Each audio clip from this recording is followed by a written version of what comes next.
The Stolen Chalice includes one of the most romantic places in the world, the historic city of Edinburgh, Scotland.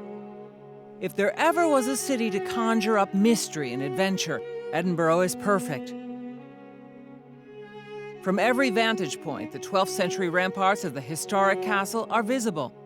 The old town is magnificent, from the Victorian splendor of the Balmoral Hotel with its majestic clock tower to the wonderful stone architecture. There are slate roofs, towers, and turrets, and the eerie atmosphere of a haunted old graveyard called Greyfriars. There is no mistaking you are in Scotland. The sound of bagpipes fills the air. The flag flies high, along with the British Union Jack. But the real reason why I wanted to include Edinburgh in the Stolen Chalice is not above ground, but under it. For many centuries, the residents of Edinburgh didn't realize that right beneath their feet, under the main avenue of the Royal Mile, are the streets and neighborhoods from 400 years ago. I went to Edinburgh to explore these old passages. Deep underground, I walked up the steep, narrow lane known as Mary King's Close, which was one of Edinburgh's busiest streets in the 1600s. These houses were abandoned and entirely forgotten as the city built right over the top of them.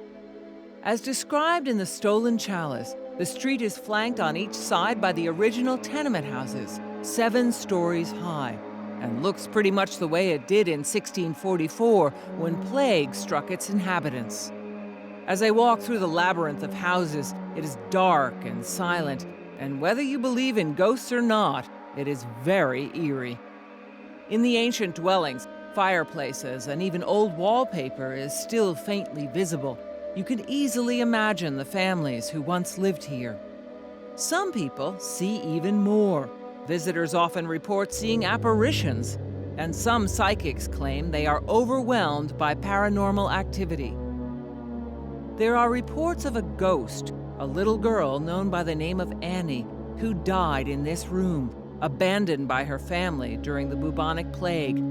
People who come here leave toys and trinkets to comfort her. In the Stolen Chalice, the character Paul Oakley is engaged in urban archaeology, digging through the remnants of the city to find out how people lived and died during the plague years. In real life, modern archaeologists are doing the same. Edinburgh is rediscovering its past, both below and above ground, and the readers of the Stolen Chalice will be able to go along and explore with them.